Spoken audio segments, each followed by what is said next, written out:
हालसम्म 161 निर्वाचन क्षेत्रको मत परिणाम सार्वजनिक। अब 4 स्थानको मात्र बाँकी। समानुपातिक मतको मिटर नेकपा एमालेको अग्रता कायमै। एकीकृत समाजवादी पार्टी राष्ट्रिय दल बन्न संघर्षरत। उदयपुर 1 मा काङ्ग्रेसका डाक्टर नारायण खड्का भए निर्वाचित। कर्णाली सरकार गठनका लागि शक्ति केन्द्र धाउँदै नेताहरू। अपेक्षित नतिजा नआए पनि सत्तारूढ दल गठबन्धनको पक्षमा। जनादेश अहिलेकै गठबन्धनको निरन्तरता भएको नेता झलनाथ खनालको भनाई। चुनावी समीक्षाका लागि प्रतिवेदन पठाउन एकीकृत समाजवादी पार्टीले दियो प्रदेश र जिल्लालाई निर्देशन। प्रचण्डको रणनीति माधव कुमार नेपाललाई सँगै उभ्याएर सत्तामा बार्गेनिङ गर्ने के प्रधानमन्त्री बन्लान् त? यसबारे सम्पूर्ण जानकारी। स्वतन्त्र पार्टीका कारण 25 सिट गुमेको केपी शर्मा ओलीको निष्कर्ष। रवि लामिछानेलाई गरे गाली। नेकपा एमालेको निष्कर्ष अरूले होइन, रवि लामिछानेका कारण गुम्यो सिट 25। केपी शर्मा ओलीलाई उता मेयर बालेन्द्र शाहको जवाब। सुकुम्बासी तपाईँको लागि भोट ब्याङ्क मात्र रहे।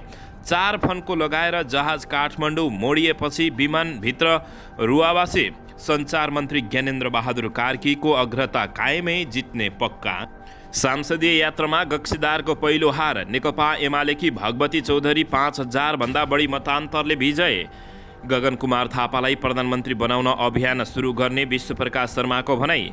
अग्रजको आशीर्वाद लिन्छौँ, देश हामी चलाउँछौँ भन्दै गगन कुमार थापाले गरे प्रधानमन्त्रीमा घोषणा। नेकपा एमाले पहिलो हुन्थ्यो तर लुटिएको केपी शर्मा ओलीको भनाई। लुम्बिनीमा नागरिक उन्मुक्ति पार्टी निर्णायक। रेशम चौधरी फोकाउँदै दलहरू। सर्वाधिक मतान्तरसहित चुनाव जित्नेमा रवि लामिछाने भए पहिलो।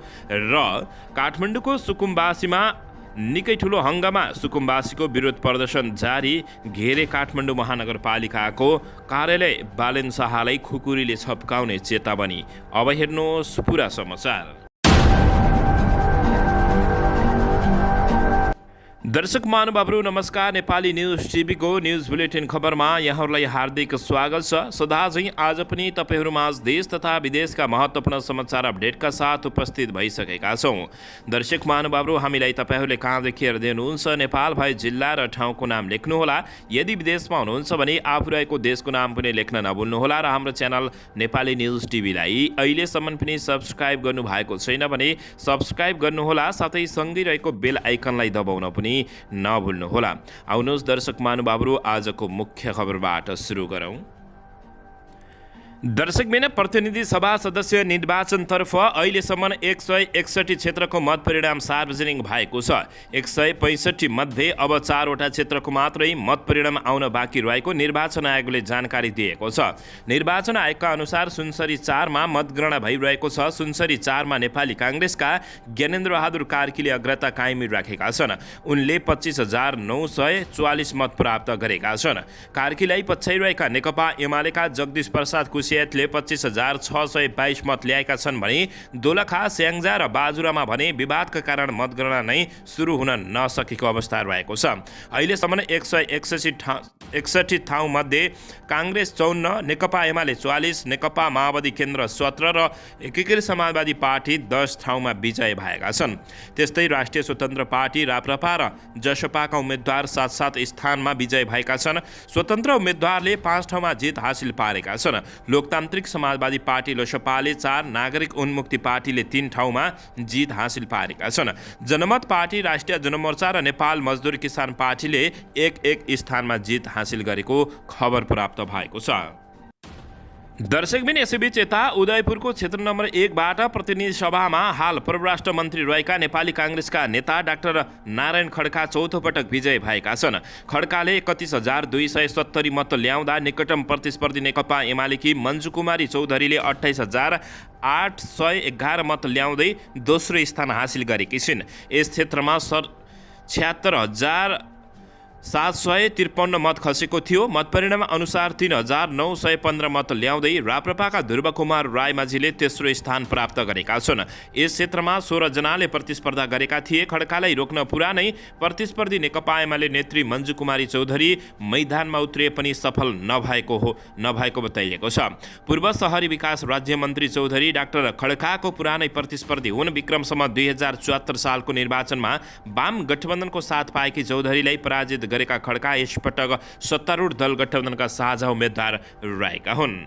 दर्शकबिन यसैबीच यता पूर्व प्रधानमन्त्री केपी शर्मा ओलीलाई काठमाडौँका मेयर बालेन्द्र शाहले निकै खरो जवाब दिएका छन्। काठमाडौँ महानगरपालिकाले मेयर बालेन्द्र शाहले पूर्व प्रधानमन्त्री एवं एमालेका अध्यक्ष केपी शर्मा ओलीका लागि सुकुम्बासी भोट बैंक मात्र भएको बताएका छन्। सामाजिक सञ्जाल मार्फत जवाब फर्काउँदै बालेन्द्र शाहले 2047 साल यता 14वटा भूमि आयोग गठन हुँदा पनि काठमाडौँको सुकुम्बासी समस्या समाधान गर्न नसकेको बताउँदै केपी शर्मा ओलीलाई निकै कडा जवाब दिएका छन्। बालेन्द्र शाहले लेखेका छन्, मन्त्री र पटक पटक त्यो पनि 2/3 सरकारको प्रधानमन्त्रीसम्म हुनुभयो, तर सुकुम्बासीले भोगेको 32वटा जाडो देख्नु भएन। सुकुम्बासीहरू तपाईँका लागि भोट बैंक मात्र रहे केपी शर्मा ओलीज्यू, अब त्यस्ता दिन गए भन्दै उनले खतरनाक चेतावनी दिएका छन्।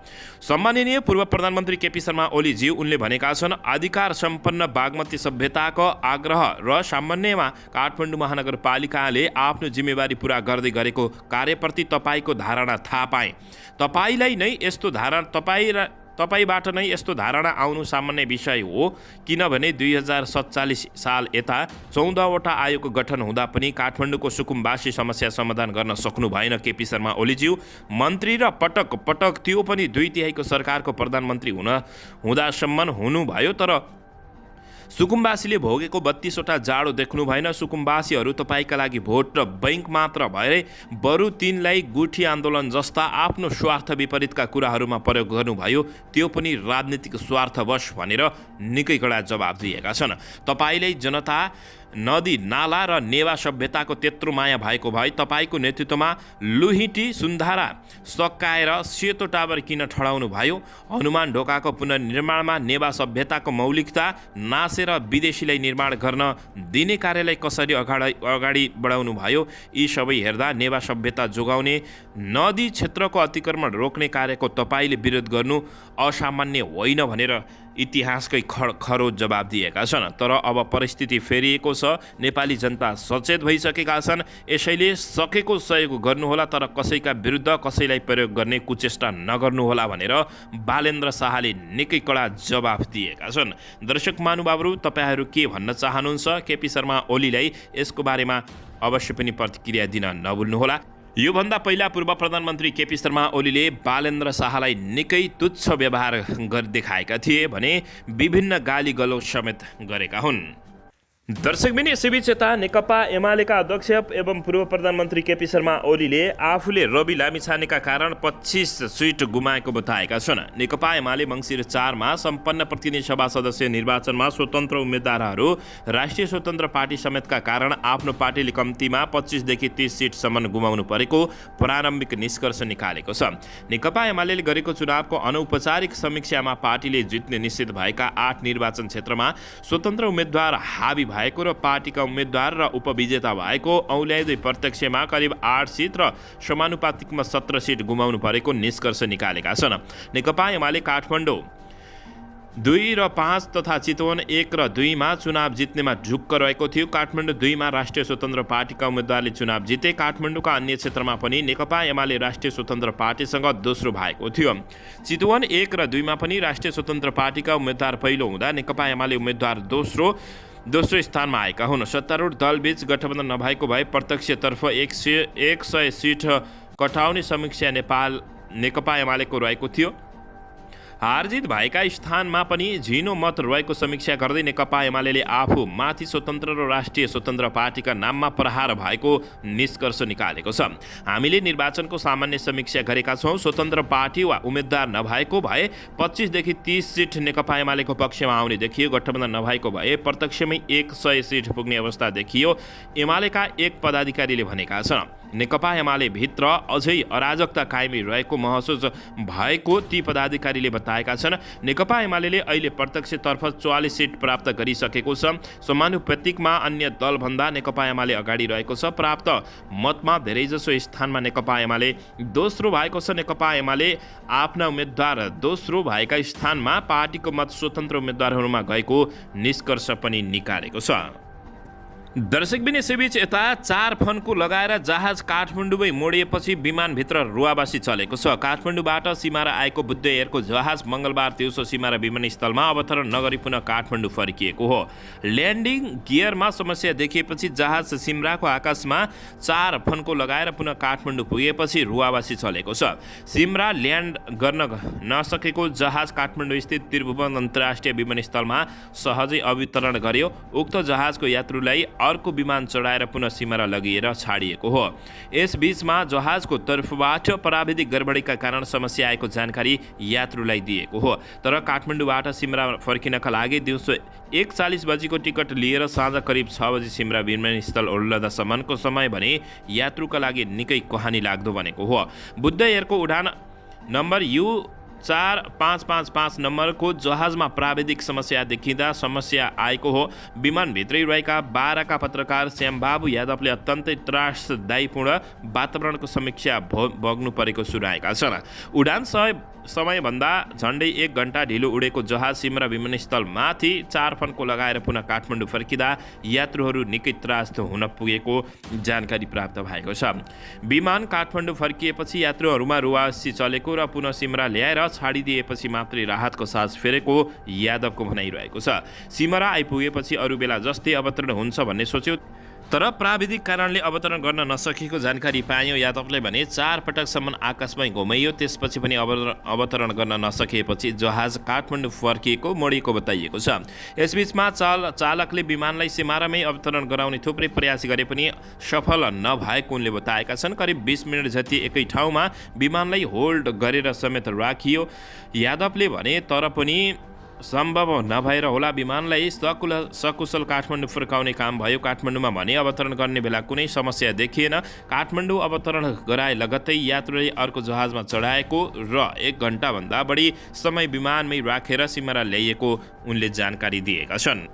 दर्शकबिन यसैबीच नेपाली काङ्ग्रेसका महामन्त्री तथा झापा क्षेत्र नम्बर 1 बाट नवनिर्वाचित प्रतिनिधि सभा सदस्य विश्वप्रकाश शर्माले अर्का महामन्त्री गगन कुमार थापालाई प्रधानमन्त्री बनाउने अभियान सुरु गर्ने बताएका छन्।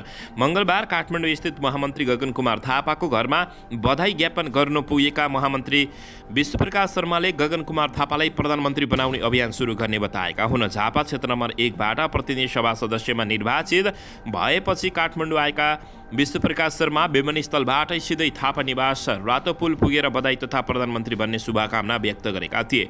उनले आफू थापालाई सांसद भएकोमा बधाई दिनका लागि मात्रै नआएको भन्दै प्रधानमन्त्री बनाउने अभियान सुरु गर्नका लागि आएको बताएका छन्। उनले महामन्त्री थापा पटक पटक सांसद भइसकेको र मन्त्री भएर अनुभव पनि हासिल गरिसकेको भन्दै अब देशको आवश्यकतालाई बुझेर प्रधानमन्त्री पदको लागि नेतृत्व गर्ने गरी अगाडि बढ्नुपर्ने बताएका छन्। उनले भने हामीले यो बेलामा त्यो आवाजलाई प्रतिनिधित्व गर्नुपर्छ जुन आवाज देशले बोलिरहेको छ। कहाँ बोलेको सुनिन्छ, कहीँ बोल्न चाहिरहेको बुझिन्छ, कहीँ मानिसहरूको हृदयमा त्यो शब्द बन्न खोजिरहेको छ र एउटा लोकतान्त्रिक दलले सदैव प्रतिनिधित्व जनताको जनभावनाको गर्नुपर्छ। त्यसकारण अहिले म यहाँनिर महामन्त्री गगन कुमार थापालाई बधाई दिन आएको हो भनेको काठमाडौँ 4 बाट निर्वाचित हुनु पर्यो, तपाईँ सांसद बन्नुभयो भनेर बधाई दिन आएको होइन। सांसद पहिले भइसक्नु भएको हो, पटक पटक मन्त्री भएर अनुभव पनि हासिल गर्नुभएको हो। अब देशको आवाज के हो, देशको आवश्यकता के हो, त्यो आवश्यकतालाई बुझेर नेतृत्व गर्ने ढङ्गले अब तपाईँलाई अब प्रधानमन्त्री पदको लागि नेतृत्व गर्ने ढङ्गले अगाडि बढ्नुहोस् भन्नका लागि म आएको हो, विश्वप्रकाश शर्माले गगन कुमार थापालाई बताएका छन्। त्यो भन्ने मात्र कुरा होइन, त्यस विषयको अभियानलाई सुरु गर्नेमा पनि म आएको हुँ। अहिले पाएका नेताहरूलाई सम्मान गर्दै र उनीहरूको विश्वास लिएर युवाहरूले देशको नेतृत्व गर्नुपर्ने पनि गगन कुमार थापा र विश्वप्रकाश शर्माले बताएका छन्। दर्शक महानुभावहरू, गगन कुमार थापाले भने नागरिकको भरोसालाई जोगाउन प्रधानमन्त्री बन्नका लागि आफ्नो आवश्यकता रहेको समेत बताएका छन्। उनले लोकतन्त्रको सबैभन्दा महत्त्वपूर्ण कुरा भनेकै चुनाव र नागरिकको भरोसा भएकाले अहिलेको परिस्थितिमा युवाहरूको नेतृत्व देशलाई आवश्यक भएको बताएका हुन्। उनले नेपाली काङ्ग्रेसको तर्फबाट युवा पुस्ताले अब पार्टी र देशको नेतृत्व गर्ने समय आइसकेको बताउँदै मङ्गलबार संसदीय नेताको लागि पार्टीका अर्का महामन्त्री विश्वप्रकाश शर्माले उनले पनि भेटमा यस्तो बताएका छन्। दर्शक महानुभावहरू, प्रधानमन्त्री शेरबहादुर देउबा फेरि पनि प्रधानमन्त्री बन्नुपर्छ या दर्शक महानुभावहरू फेरि अब युवाहरूले देश हाँक्नुपर्छ, यसको बारेमा तपाईँहरूले मनमा लागेको प्रतिक्रिया अवश्य पनि दिन नभुल्नुहोला। दर्शकबिन यसैबीच यता काठमाडौँ स्थित थापाथली स्थित बागमती नदी किनाराका सुकुम्बासीले काठमाडौँ महानगरपालिकाको कार्यालय अगाडि विरोध प्रदर्शन गरेका हुन्। ठूलो सङ्ख्यामा जम्मा भएका सुकुम्बासीहरूले हिजो आफूहरूलाई बस्तीबाट महानगरपालिकाले बलपूर्वक हटाउन लागेकोमा विरोध प्रदर्शन गरेका हुन्। महानगरपालिकाले सोमबार सुकुम्बासी बस्ती हटाउन डोजर लिएर गएपछि सो क्षेत्र तनावग्रस्त बनेको थियो। महानगरपालिकाको कदमप्रति सुकुम्बासीले विरोध गर्दा केही महानगर प्रहरी घाइते भएका थिए। नाराबाजी सहित महानगरपालिकामा पुगेका सुकुम्बासीले महानगरपालिकाका प्रमुख बालेन्द्र शाह विरुद्ध नाराबाजी गरे। उनीहरूले सुकुम्बासी एक हौं, बालेन्द्र शाह र होसियार, सूचना आतंक बन्द गर लगायतका नारा लगाएका थिए। भूमिहीन सुकुम्बासी, अव्यवस्थित बसोबासी र स्वाबासीका घर टहरा जबरजस्ती हटाउन प्रकाशित सूचना विरुद्ध बृहत खबरदारी र्याली नाम दिएको विरोध प्रदर्शनमा निधारमा कालोपट्टी बाँधेर प्रदर्शनकारी उपस्थित भएका थिए।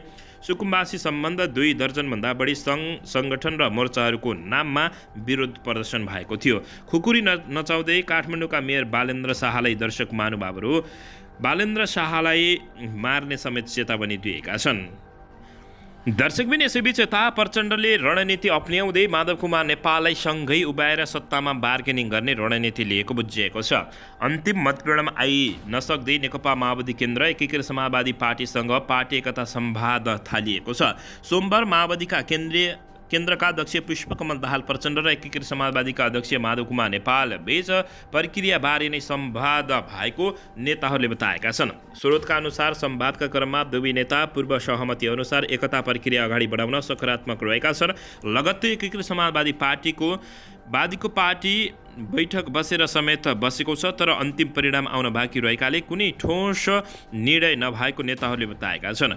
चुनावी मतपरिणाम आइसकेको छैन, अझै 15 गते मतदान बाँकी छ। एकीकृत समाजवादीका महासचिव डाक्टर बेदुराम भुसालले भनेका छन्। अनि बल्ल पावर सेयरिङको छलफल हुने जानकारी प्राप्त भएको छ, तर अन्तिम मतपरिणाम आउन बाँकी रहँदै सुरु भएको यी दुई पार्टीको एकता सम्वाद भने सरकार गठन र शक्ति बाँडफाँडसँग जोडिएको छ। त्यसको पहल प्रचण्ड आफैले थालेका छन्, किनकि सरकार गठनको निर्णायक शक्ति बन्ने प्रचण्डको चाहना चुनावी नतिजाबाट पुरा हुन सकेन। अब चुनाव अगाडि प्रचण्डले माओवादी केन्द्र तेस्रो तर निर्णायक शक्ति बन्ने दावी गरेका थिए। चुनावबाट रवि लामिछाने, ज्ञानेन्द्र राजेन्द्र लिङदेल, सिके राउत र रेशम चौधरीको पार्टीले अप्रत्याशित मत ल्याउँदा माओवादी केन्द्र एक्लो निर्णायक शक्ति बन्न नसकेको अवस्था रहेको छ। त्यसैले प्रचण्ड एकीकृत समाजवादी पार्टीसँग एकता गरेर भए पनि सरकार निर्माणको चाबी आफ्नो हातमा खोल्नेतिर लागेका छन्। चुनावी नतिजाले नै माओवादी र एकीकृत समाजवादी पार्टी एक ठाउँमा उभिँदा सरकार गठनको विकल्प साँघुरिने देखिएको छ। दर्शकबिन यी दुई पार्टी एकता भएर बाहिर बस्ने निर्णय गरेमा काङ्ग्रेस र नेकपा एमाले मिलेर मात्रै सरकार बन्ने विकल्प बाँकी रहन्छ, तर माओवादी र एकीकृत समाजवादीलाई साथमा लिँदा फेरि पनि काङ्ग्रेस नेतृत्वको गठबन्धनबाटै सरकार बन्न सक्ने सम्भावना बाँकी रहेको छ। सोमबार साँझसम्म अन्तिम नतिजा सार्वजनिक भएको 161 निर्वाचन क्षेत्रको मतपरिणाम आएको